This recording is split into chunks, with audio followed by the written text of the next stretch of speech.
Zionism, my brothers and sisters, is a system of beliefs that was invented in the late 1800s by a man who is from Austria, who is of Jewish heritage and bloodline, named Theodor Hertz, who came up with the idea that we have a promised land by God from ancient times, and we have a right to go back into Jerusalem and Palestine and to establish an Israeli state by force or by any means. At that time, the Jews were dispersed. None of them were even thinking of that.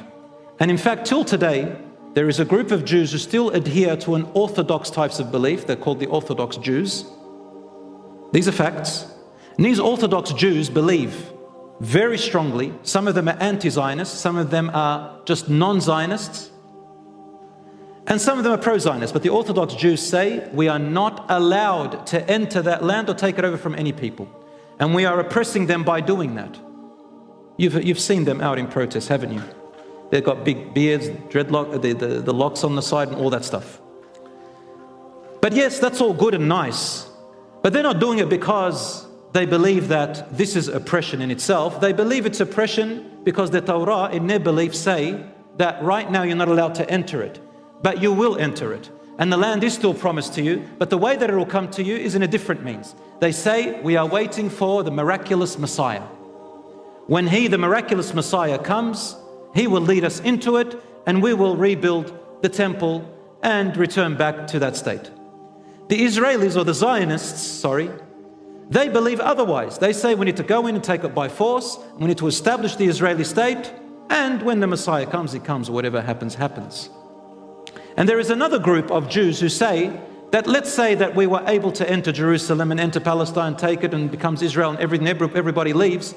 Then how do we re-establish or reconstruct the Temple Mount? That's what they're after. Some of them said we'll build the wall. Some of them said no, we'll wait for the Messiah to come and build it for us. And there's another group who say no, we will build the Temple of Solomon, and they are going to offer deities and they're going to go to idolatry as it was earlier before in history. Wallahi, this is in their beliefs. Brothers and sisters, there's corruption upon corruption. Anyway, this is some of their beliefs.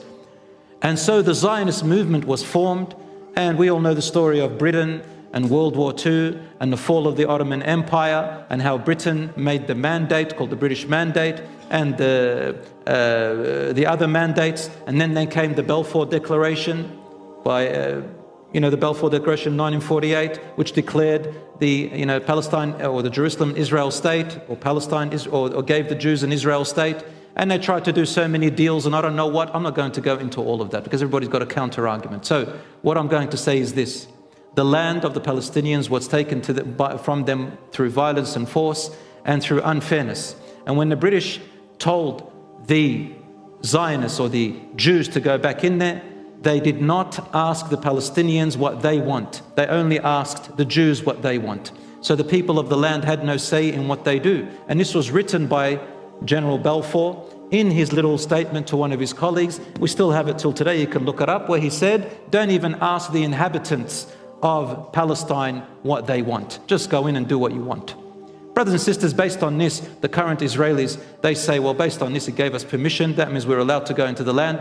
They don't care about whether it was fair, whether it was just, whether it was unjust, whether it was really by what Allah subhanahu wa ta'ala had sent them with in the beginning, whether this was really the way Abraham, peace be upon him, and Isaac, peace be upon him, and Yaqub alayhi salam, and Dawood alayhi salam ordered and told us to live by God's rules. They don't even care about that. They just say this is our bloodline. And you know what? Now, even in the National Geographic and any scientific website you watch, you read about the archaeological findings of the inhabitants of so-called Israel and also Palestine, you will find that the DNA of both the Palestinians and the Jews and other inhabitants there, they trace them all the way back to the Canaanites.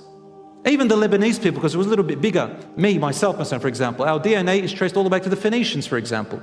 So if you want to go by bloodline, every one of them has a right to that place if you want to go by bloodline. But subhanallah, these beliefs, they come in and they want to force it upon everyone else.